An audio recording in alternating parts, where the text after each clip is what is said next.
Hey everyone, welcome back to the Literally Nothing But Everything podcast with your host, Mike Rispoli.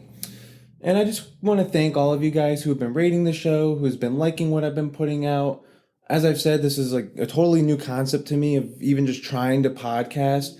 So I really do appreciate all of you guys who are listening, following, commenting on what I'm putting out. I actually saw one review from somebody in Apple Podcasts that said that this is the realest podcast that I've listened to in a while. Keep it going. So thank you for that. And honestly, that's my plan. Until otherwise noted, I do plan on continuously putting out pieces of shit episodes until we can kind of get things really going here. So I appreciate you for that. And also, I saw another comment that said that this is quickly becoming their favorite show and that they find me pretty quotable. So I appreciate you for that as well. But I mean, guys, it literally costs you nothing to try and rate and follow me to help me grow this show. But it truly does mean a lot to me. So thank you so much for all of your support. And if you guys do have anything you'd like to write in, feel free to email me at lnbemedia@gmail.com. I feel like I should probably put the email at the beginning of the show just in case people aren't actually making it to the full length of the episodes, which is understandable. I'm still trying to work this thing out. I'm also trying to think of some segment ideas that we might be able to do, but just even seeing some of these reviews have actually been a really positive start to my 28th year around the sun. Yeah, that's right, guys. I'm actually turning 28 on the 28th. So I guess that's kind of a big deal when your birth age and the day of the month that you were born on are the same. I don't personally really care, but what's funny is that in 1996, that was also a leap year. And my dad always likes to tell the story about how he tried to tell the doctors to postpone the birth until the next day because having triplets on the 29th of February would have been like kind of crazy cool. I mean, you're having triplets, which is already kind of rare. And then you're also having triplets on the rarest day of the year. So I don't know why they couldn't do that, though, because, I mean, we were a C-section birth. So it wasn't like we were actually pushed out. I kind of more imagine it as like baby soup, considering that it was a C-section. So there was like a fully open like womb. So I kind of more imagine as the doctor just going out and being like, hey, somebody grab the ladle. These kids are coming. But as my dad was telling us the story, I actually made the comment that, I think it would have been really cool that we would have been born on the rarest day of the year, considering the 29th only happens every 4 years. But my sister actually goes, that's really not that rare of a day if it happens every 4 years. I'm like, all right, but for the fact that it happens one day every 4 years, that's what makes it rare. Like, even if you want to call it like a limited edition day, I'd still classify it as a rare day in the year. Like, if you had an outdoor cat and it came back every 4 months, you'd say like, on the rare occasion it comes back, right? But yet again, I mean, we don't consider elections rare, considering like that happens also every 4 years. So maybe my sister has a point, but I don't think we think of elections as rare, also considering we have like midterm elections and local elections and things like that. So I don't know. Oh, now he's just being a philosophizer. Anybody else seen Dodgeball? If you can dodge a car, you can dodge a ball. Meanwhile, if that were my ass right now, I'd jump into that traffic like it was a fucking slip and slide. I mean, you see what's going on? World wars, civil wars, terrorists, cell phone outages. Oh my. Can somebody get all these guys in power just a fucking Snickers? Because you're not you when you're hungry. And all these guys are apparently hungry with power. But yeah, so this is my birthday week. Oh my god, it's your birthday. That's so fun. How are you going to celebrate? You going to go to a strip club? You going to go party? I don't plan on doing any of those things. And quite frankly, you couldn't catch me dead in a fucking strip club. I personally just don't see the appeal of it. I actually have a few friends who are into the strip club thing. And when I told them that I just didn't get the appeal and I really wasn't into that, one of them just goes, and I quote, "Do you know what it's like to have some big fake voluptuous titties just smudged up against your face?" No. No, I do not. But I do know what real ones feel like, and I've had those smushed up against my face for free. Which is way better, because it didn't cost me anything. I don't know. Honestly, like, where did you go wrong? Where you need to pay to see somebody naked? Plus, it's not like they're just getting naked for you, right? Like, they're getting naked for everyone in there. So it's not like you're the one who's just so special. Oh, I don't go for the girls. I go for the buffet. Yeah, and you also look at fucking Playboy for the articles, right? I mean, you might want to check out some of those roast beef sandwiches, though, if you're in there. Some of them might be a little tad spoiled, if you know what I mean. You're going for quality roast beef, but end up in a fish market. You want to maybe turn around. But yeah, I don't know. I just never really saw the appeal of going to one. But hey, if that's your thing, then hats off to you. We all have our vices, right? But honestly, how desperate does a dude need to be for you to go to a strip club? Like, honestly, like, God forbid you're the one guy alone in there. But for the guys who go as a group, like, what's the philosophy with that? Is it like guys who get hard together stay together? Like, that is just a level of friendship that I just do not know if I want to actually have with somebody. And I honestly don't even know if I want to understand it. So yeah, I think I'm good. Oh, you guys want to go to the strip club? Cool. I'll go and find something else to do. Thank you very much. And no, I also don't really plan on going out. Actually, on Saturday, on the 24th, my friend actually asked me if I wanted to go karting with him, so I took up that offer, and that was actually a lot of fun. And then I have another friend who lives up in Boston, same one who said the voluptuous titties quote. He asked if I wanted to go hang out with him up in Boston this coming weekend, so I will also be taking him up on that offer. So if I'm a little late next week trying to get some of this content out, I do apologize in advance. I just have a few things going on here. But other than that, yeah, no. My birthday's on a Wednesday, so who the hell's gonna go and get smashed on a Wednesday? Oh, but with your job, you work from home anyway, so why should it matter? Because the last fucking thing I want to have to do is wake up early all hungover and then stare at a screen. Yeah, those who work from home, we still have to wake up for our jobs. And then to be all dehydrated and just like stare at a computer screen and truly force like on a headache, it just doesn't seem worth it to me. But also, as of June of last year, just FYI, I actually kind of gave up drinking. Like working at the bar, I felt like I was drinking way too much, and it wasn't like it was becoming, oh, we got to check into an AA problem, but I just felt that physically it was starting to become a little bit problematic for me. I felt like I was just getting really sluggish, I was gaining weight, and now that I'm turning 28, it truly is the case where the closer that you get to 30, I feel like the harder it becomes to drop the weight. And I mean, I fucking kill myself to work out and eat right. And I felt like drinking my calories was honestly just becoming a little bit stupid. I just couldn't seem to lose what I was gaining in the one weekend of binging. So I just said one weekend, I went out and I just said, you know what? I'm just not going to drink. And I actually haven't looked back since. Like, sure, if something truly spikes my interest, I'll try a sip of something.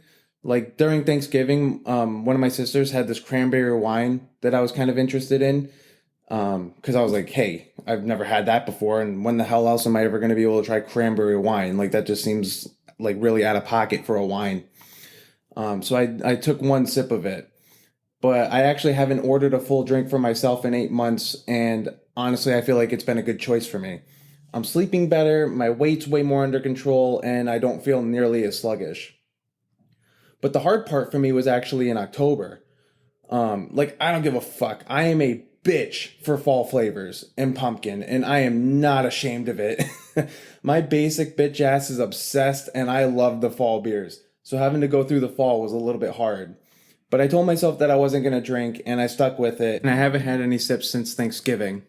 And even though I'm going up to Boston this coming weekend, I still don't think I'm going to drink. Just because, honestly, even with how much I was drinking, it wasn't an AA problem, but I kind of saw that it was maybe going to become one of those problems because it started getting to the point where, like, you know how, like, when you go out, uh, you have one, but one isn't enough kind of a deal. And it was getting to that kind of a point, and I just wasn't really happy with that. So I just said, you know what, fuck it. It's just not worth it. We're just going to cut this out. And I've been able to do it. And you know, I thought it was going to be way harder to stop drinking, but it really actually has been quite easy. Like, it's truly not something that I miss. Like, I don't know. To me, drinking has just become like that toxic ex. Like, you think it's fine. You think things are going to change the more you kind of play around with it, but you just keep digging your hole a little bit deeper. And to me, it was like the more that I was going back with it, the more of an idiot I kind of felt, not only in the sense of like maybe what I was doing, but just like how I felt about it. So that was kind of my cue to be like, you know what, we need to kind of cut this out of our lives here. And you just got to learn like when to let it go. And I mean, trust me, believe me, I had my fun. Like I remember one Halloween, me and one of my friends, we both went as John Belushi from Animal House, and we each got like the bottle of Jack Daniels, and we finished those bottles. And that was also the last time I drank Jack Daniels, because holy shit, Jack Daniels is a horrible whiskey, in my opinion. And it's not because I puked or anything, like it wasn't anything like that. But it was more the fact that just drinking that much Jack, it just goes down like fucking sandpaper. But I just also think that drinking just kind of caught up with my body. Because even when working at the bar, like when I was bouncing, I would still drink. Like I wouldn't leave that bar without having a 6 pack and a couple shots each of the 2 nights that I was working. So yeah, it doesn't maybe seem like a lot, but it kind of was a lot considering like the time frame that I was there. And I think my body just kind of told me no. So I actually did the right thing and I listened to my body and I just kind of stopped. Oh, but working at a bar isn't not drinking hard? Like, don't people come up to you? No, not at all. You just say the fucking words no. Like, no means no.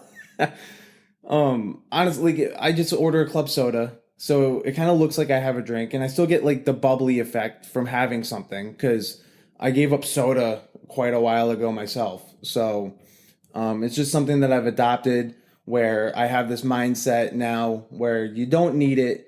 And quite frankly, there's nothing better than being sober at a bar because instead of you being the drunk asshole, you get to see the total loss of brain function from everyone else in the bar. Oh my God. I mean, one time this girl, she came into the bar with her friend.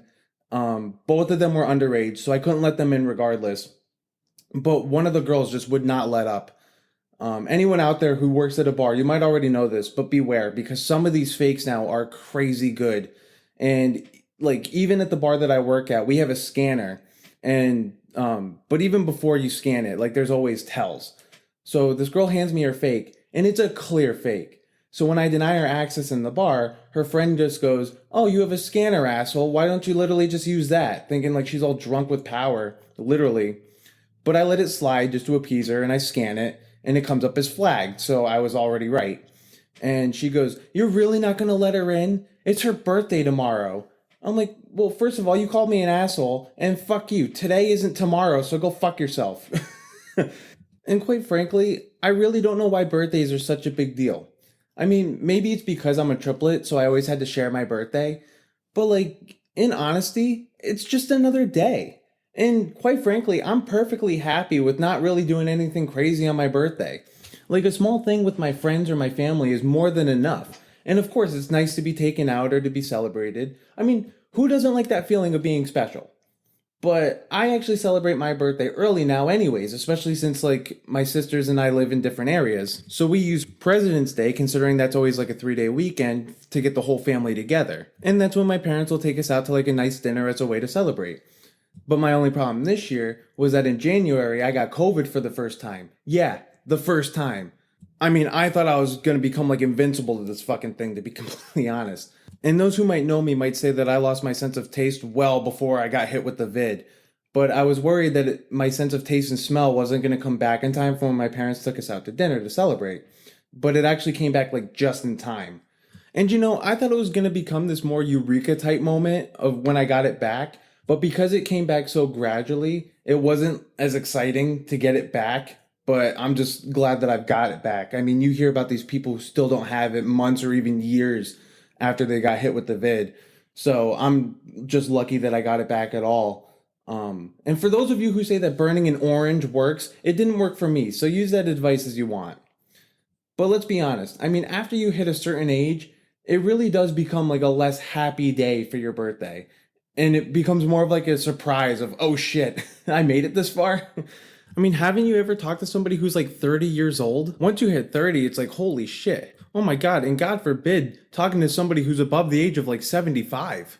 I mean, my goodness. But to quote one of my favorite bands, The Who, like, I hope I die before I get old. And quite frankly, if anybody has seen what the majority of people go through in old age, it truly does not look fun. Unless you're living in a nursing home, because then apparently it's a lot of fun. Because nursing homes carry more STDs than college campuses. So I don't know what the fuck is going on there. But maybe that's what's like creating all that nursing home smell. I mean, you gotta wonder if it's the same smell as a strip club. But since it falls on the topic, yes, this also does mean that I'm a Pisces. And I could give two shreds of a shit about any of that stuff. I mean, honest to God, who do you think you are thinking you're gonna find the answers in life by following these imaginary stars? The only people who I know of that followed stars were the wise men in the Bible and slaves, and it was both so they could find a location. It was to find a literal place that they could go to. It wasn't about some made up mumbo jumbo bullshit about trying to find a place in your life that you think you're gonna find based on where the stars are aligning and all that bullshit. But no, instead of actually trying to find real direction in your life, you're just allowing some random person to tell you where they think you're gonna go. And of course, whatever they tell you is all gonna be positive because they want more money and want you to keep coming back. I always would get this on a dating app. Oh, you're a Pisces? I don't do well with Pisces. You don't even fucking know me. Like, first of all, dating apps suck because there's already this preconceived notion of dating someone without even actually getting to know them. And then it's like you're just automatically going into this idea of a relationship thinking it's going to fail just because of this bullshit reason of not aligning with somebody based on their fucking star sign. Like, the amount of times I hear somebody dating somebody and they're just like, oh, well, we broke up because, well, I'm a Cancer and they're an Aquarius and we all just know that those don't fucking mix. Bitch, please. Maybe you actually were the Cancer. Did you ever think of that? I mean, did you ever look at the relationship as a whole? Like, was the communication bad? Was the sex not that good? But I mean, if you're out here in a relationship with bad sex, that's on you. I mean, given where we are in society nowadays, don't you test drive the car before you buy it? And it's so funny because people will tell me that I tend to jump in too quickly when it comes to like the physical aspect of relationships, as if that's why they all fail. Because believe me, there's plenty more wrong with me. But what I'm actually doing is just trying to verify the lease to see if it's going to be a good future investment or not. But what's really funny to me though is all those people who actually celebrate like their whole birthday weeks, or those totally crazy people that celebrate their whole month. Like, you do realize that you share your birthday with thousands of other people, right? Like, you truly are not that special. Oh, but you have a 1 in 400 trillion chance of being born. Yeah, well, you also have a 1 in 292 million chance of winning the lottery. And I can pretty much guarantee that if you won the lottery, that day would be a much happier day than any birthday that you've ever fucking celebrated. So no, you do not need a whole week, or God forbid, a whole month to celebrate a day just for you. I mean, who the hell do you think you are? Jesus? What? Just because we go into the whole month of December with anticipation for Christmas, you think that you're that special too? But like, we don't even really get excited for Christmas for the right reasons. Leave it to corporations to evoke one of the deadly sins of greed to have Christmas become such a commercialized holiday to the point that we forget the true meaning behind it and what the biblical importance of the holiday actually is. Celebrating your birthday for the whole month is fucking stupid, and you do it just because you want to make yourself seem more important and have that like all about me attitude. I hope you plan your fucking birthday month and then on your actual birthday nobody shows up. Oh, is today your actual birthday? But we already celebrated it for 2 weeks in a row. I'm sorry that I forgot. Look, I understand that birthdays are important. It is your birthday after all. Like, without that day, you wouldn't be here. But some of you guys just need to fucking relax out there. Like, people who celebrate their birthdays like crazy are just the definition of attention seekers. Oh, well, you're doing a podcast. Isn't that a way to gain attention? Pfft, attention from who? I'm not breaking any barriers here. No blue check marks next to my name. But you know what I am noticing? I'm noticing that this only becomes more prominent with like younger generations. And I think it's because people just tend to become more and more entitled to shit with every new generation. Now, this could also be that I live in a wealthy town, but some of the entitlement that I see is just absolutely crazy. I mean, oh my God, I went to church over the weekend, and you know how they do that collection basket? Well, I guess the guy skipped over this one lady and she just goes, "Excuse me." Like, oh my God. It was just an accident. He didn't purposely ignore you. And plus, it's not like they don't come around again to get the stragglers. But you know where I really see it is really with like the younger kids who tend to come into the bar that I work at. And I mean, everybody who works in a bar, they know that Thanksgiving week, the bars are absolutely crazy the night before Thanksgiving. But the bar that I work at is small. And we're only allowed like 70 people in there due to like fire code standard. And I actually had a line out the door when I was bouncing, and I had to treat it more like a club. But later in the night, these two fucking meathead kids try to get by. But I say, hey, we're full, maybe try a little bit later. And they were like, nah, fuck that. That's our friend. We're gonna go in anyways. And he puts his shoulder down and pushes by me. So now I'm pissed. And I just grab them by the back of their sweatshirts and I hauled their asses out. Oh, why you gotta be like that, man? That's unnecessary. No, it's not. I tried being nice, and you literally just pushed the boundary. It's not unnecessary for me to have to do what I have to follow the rules of the establishment just because two arrogant pricks think that they can just do whatever they want. I mean, the audacity of some of these people. Like, they have just never been told the words no. Like, you pushed by me? What did you think was gonna fucking happen? But you know, I really think that this all about me attitude and astrology tend to go hand in hand. Now, I'm not saying that there's no truth in what is said when it comes to some of the personality things of like what astrology says, and I would honestly love to know how they gained some of this information. But I actually had to look up what a Pisces was, and I actually did find some of it to be kind of true with me, like in my personality. But I can't tell if that's more like coincidental. But what I do know is that astrology's main purpose is to just try and factualize your own personality and put a reason behind what you do and why you're doing certain things as a way to generate some sort of reasoning that doesn't involve accountability for your actual own actions. And it's honestly hilarious because I was looking into this, and according to Psychology Today, like in one of the articles that I found, it said, and I quote, belief in astrology was positively correlated with believing that it is scientific, higher openness to experience, agreeableness, and narcissism, and lower intelligence. Now, I dug a little bit deeper on this issue, and again, in the Science Direct article that I read, it said, and I quote again, since astrological predictions and horoscopes tend to be positively framed, this reinforces grandiose feelings and thus might appeal even more to narcissists. Note that narcissistic traits correlated with the belief that astrology is supported by science, which leads to a speculation that narcissists may be generally more fact resistant. So let's look at like everything that I just said. Considering the fact that narcissism is actually associated with a grandiose sense of self and belief in one's superiority to others, it essentially means that everybody who believes in astrology are just narcissists and that they just want to hear what they want to hear and don't want to be told that their choices in life are bad and that they're just better than you based on the way that their stars align. Oh my god, and the fact that people also think that they have special gifts due to their sign is just absolutely nuts to me. Like, just because you're an Aries, it doesn't actually mean that you have unstoppable courage, because what if you're just a puss bag? Like, courage is something that we're all born with. It's just a matter of whether or not you want to utilize it or not. Like, everything in life, I think, kind of comes down to, like, a mentality that you have. Like, I have a mentality with working out. Like, as I said previously, I was a fat kid, and I had to make strides to change that. Or now, even when it comes to drinking, like, everything is just about a mindset. Like, you have to overcome some of the temptations in life in order to grow stronger. And there are times where, like, you don't feel like working out. I mean, hell, COVID really threw me off, and I'm still trying to find a rhythm to get back into the groove of working out and regaining my six-pack. But there's other times where I'm just like, ugh, a beer would just be so nice right now. But it's a mindset that you have to persevere through those feelings.